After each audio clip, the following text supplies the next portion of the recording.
तो एक बार फिर से बहुत स्वागत करते हैं हम आप सभी का आपके अपने इस यूट्यूब चैनल सनातनी ज्योतिष पर। आज हम चर्चा करेंगे भगवान शिव के उन 12 पवित्र ज्योतिर्लिंगों के विषय में, और उनके विषय में जानकर आप भी हैरान रह जाएंगे। इन ज्योतिर्लिंगों का महत्व और इनकी महिमा कितनी है, इसे आप इस वीडियो में देखकर समझ सकते हैं। क्योंकि अब महाशिवरात्रि भी आने वाली है, तो ऐसी स्थिति में आप इन 12 ज्योतिर्लिंगों के पवित्र दर्शन भी करें, और अपनी मनोकांक्षाओं को पूरा करने के लिए यदि संभव हो सके तो आप इन ज्योतिर्लिंगों के दर्शन करने उन स्थित स्थानों पर जरूर जाएं। तो बिना देर किए हुए हम शुरू करते हैं आज की प्रस्तुति।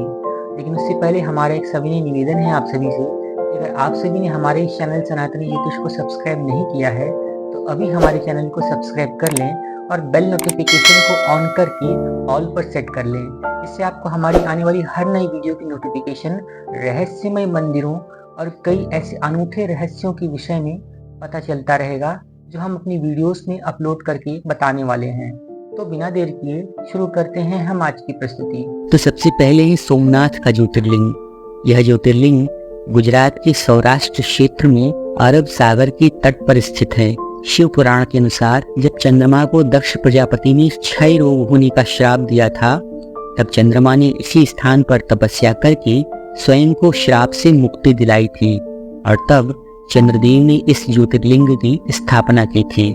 दूसरा ज्योतिर्लिंग है मल्लिकार्जुन ज्योतिर्लिंग। यह ज्योतिर्लिंग आंध्र प्रदेश के कृष्णा नदी के तट पर श्री शैल नाम के पर्वत पर स्थित है। इस ज्योतिर्लिंग का महत्व भगवान शिव के कैलाश पर्वत के समान माना जाता है, क्योंकि कैलाश पर्वत पर जाना श्रद्धालुओं के लिए अत्यंत मुश्किल है। इसीलिए इस ज्योतिर्लिंग का महत्व और बढ़ जाता है। और अब बात करते हैं तीसरे ज्योतिर्लिंग की। यह ज्योतिर्लिंग महाकालेश्वर ज्योतिर्लिंग के नाम से प्रसिद्ध है।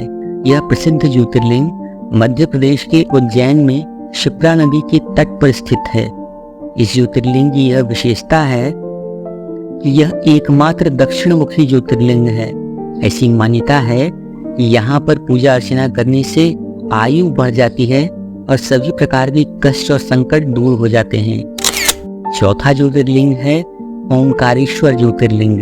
यह ज्योतिर्लिंग मध्य प्रदेश के प्रसिद्ध शहर इंदौर के पास स्थित है। जिस स्थान पर यह ज्योतिर्लिंग स्थित है, उस स्थान पर नर्मदा नदी बहती है, और यह नदी चारों ओर बहती है, जिससे यहाँ पर ओम का आकार बन जाता है, और इसीलिए इस ज्योतिर्लिंग को ओंकारेश्वर ज्योतिर्लिंग के नाम से भी जाना जाता है।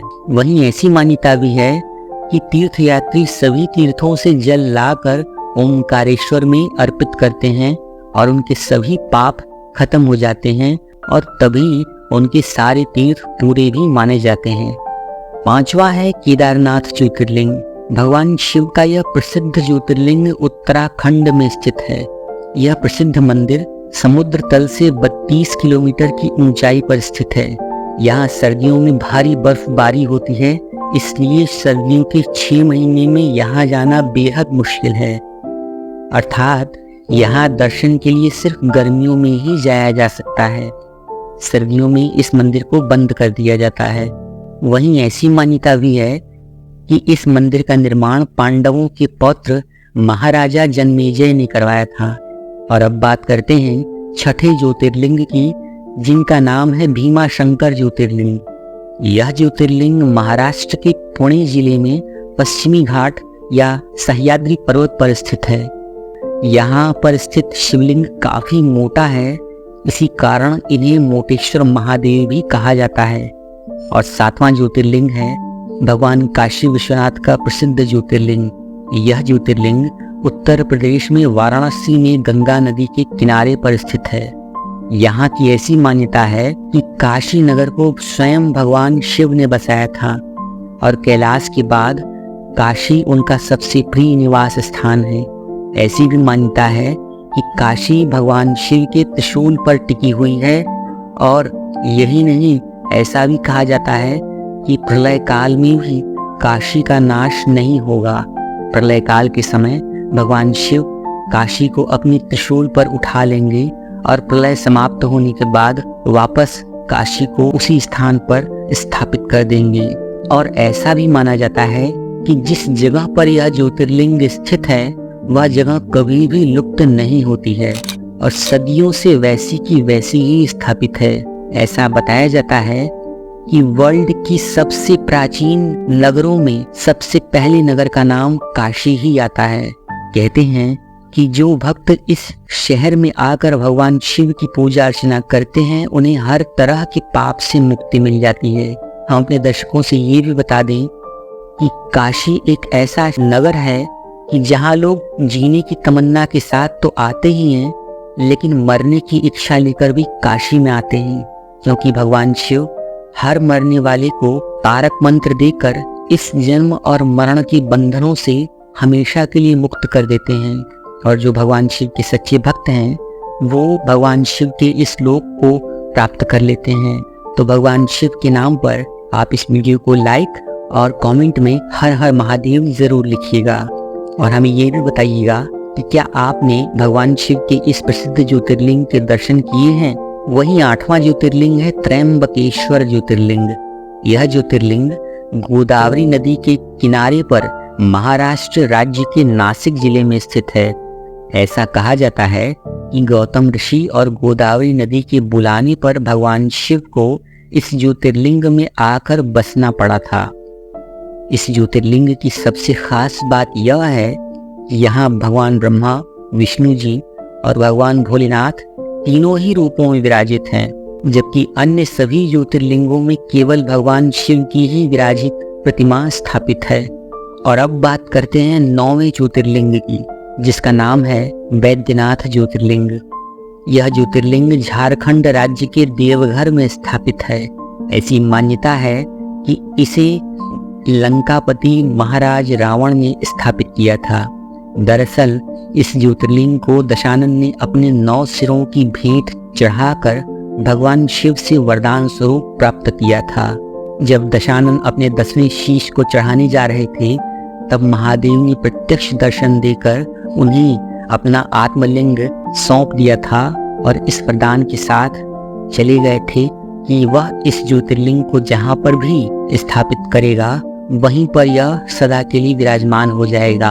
रास्ते में रावण को लघु शंका की आवश्यकता महसूस हुई और उसने इस ज्योतिर्लिंग को झारखंड के आज देवघर में स्थापित कर दिया और उसके बाद से महादेव जी वहीं पर विराजमान हो गए और दशानन अपना मुंह लेकर खाली हाथ लंका लौट गए। वही 10वां ज्योतिर्लिंग है नागेश्वर ज्योतिर्लिंग। यह ज्योतिर्लिंग गुजरात के बड़ोदरा क्षेत्र में गोमती द्वारका के पास स्थित है। इसके अलावा कुछ लोग उत्तराखंड के अल्मोड़ा जिले में स्थित जागेश्वर महादेव शिवलिंग को भी नागेश्वर ज्योतिर्लिंग के रूप में मानते हैं। और 11वां ज्योतिर्लिंग है रामेश्वरम ज्योतिर्लिंग। यह ज्योतिर्लिंग तमिलनाडु के रामनाथम जिले में मन्नार की खाड़ी के पास स्थित है। यह भारत के दक्षिणी भाग में सबसे अधिक देखे जाने वाले मंदिरों में से एक है। ऐसी मान्यता है कि यहाँ पर भगवान राम ने वानरों के साथ मिलकर लंका पर चढ़ाई करने के लिए राम सेतु बनाया था और यहीं उन्होंने रामेश्वरम ज्योतिर्लिंग की स्थापना करके भगवान शिव से आशीर्वाद प्राप्त किया था और लंका पर विजय प्राप्त की थी। इस दिव्य तीर्थ को भारत के 4 धामों में से भी एक माना जाता है। और अब अंतिम यानी कि कृष्णेश्वर ज्योतिर्लिंग की चर्चा करें तो यह ज्योतिर्लिंग महाराष्ट्र के दौलताबाद से लगभग 18 से 20 किलोमीटर की दूरी पर बहरोल गांव में स्थित है।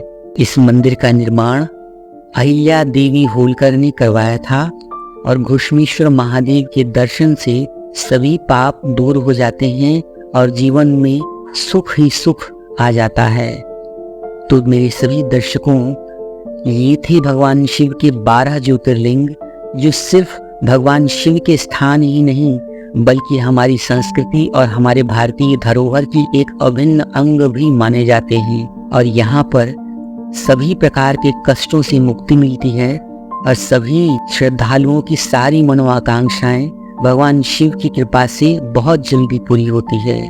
अगर आपको मेरी यह वीडियो पसंद आई है तो आप इस वीडियो को लाइक कीजिएगा और हमारे चैनल सनातनी ज्योतिष को अभी सब्सक्राइब करके इस वीडियो को ज़्यादा से ज़्यादा शेयर करना ना भूलें। इस वीडियो को लाइक करके आप भगवान महादेव के नाम पर कमेंट बॉक्स में हर हर महादेव जरूर लिखें। हम एक नई वीडियो लेकर शीघ्र मिलते हैं। तब तक के लिए आप सभी का बहुत बहुत धन्यवाद। हर हर महादेव।